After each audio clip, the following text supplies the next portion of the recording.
What do you do when you find out that the exterior of your house has lead paint? Well, in today's video, we're going to show you how to set up that area for removal of that lead paint.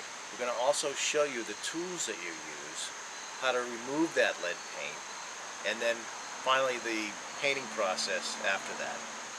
This is Dan Frost from H.D.F Painting, the fine art of painting, and this is Talk Shop with Frost.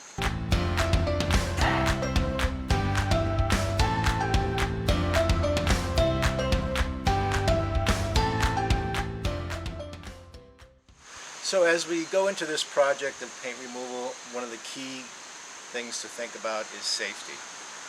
Okay, you need a good respirator, you need goggles, you need gloves. We're going to use a paint shaver that we're going to show you that's hooked up to a Hepa vac. You can use a paint scraper. We're going to show you a nail set that we use to set the nails so the paint shaver doesn't wreck your siding. You need to put plastic down and staple it to as close to the house as possible, and so that the lead doesn't spread out all over the area. And then you need trash bags so you can roll up the lead paint chips and put it in the trash bag. So the first step is to set all the nails with our spring-loaded nail set. From here, we're using our paint shaver to remove all the lead paint. The paint shaver is a very aggressive tool, so you have to be really careful. Notice here we're wearing gloves, we have our goggles on, and we have our respirator.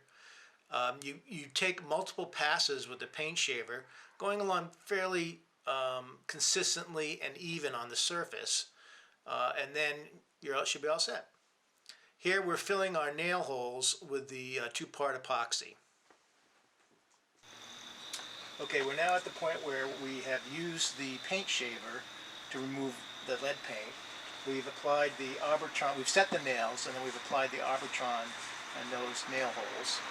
And as you can see, the paint shaver makes it a little rough. There's a couple swirls here. So our next step will be to take the Festool and finish sand this area. So for the finish sanding, we have the Festool RO125. We use the Granat 120 sandpaper. You can play around with that. Sometimes you can use the 150, the 180, the 220 grit, or even the 100 grit if you need. We found the 120 works really well. And the Festool is attached. The Festool sander is attached to our mini Festool vac for the dust extraction, and that helps with the lead paint removal. As you can see, we now have a surface that is perfectly smooth, and it's bare wood, and it's ready for our first coat of primer. Now what we like to do is we like to use a product called C2 Guard. And what this is a non-toxic clear coat that absorbs into the wood, and that it binds and becomes part of the wood's cellular structure. Well, what does that mean? Well, that means that it prevents splitting, it prevents cracking, it prevents warping, and it's resistant to mold and mildew. Okay, once we've applied the C2 Guard, we're ready to apply our next primer.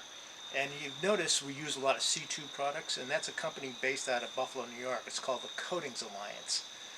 So our next primer is the C3000 exterior acrylic primer. It's an emulsion-based primer that has excellent stain blocking qualities and adheres really well to most surfaces. As always, if you like this video, please hit the subscribe button below. This is Dan Frost from H.D.F Painting, the fine art of painting, and this has been Talk Shop with Frost.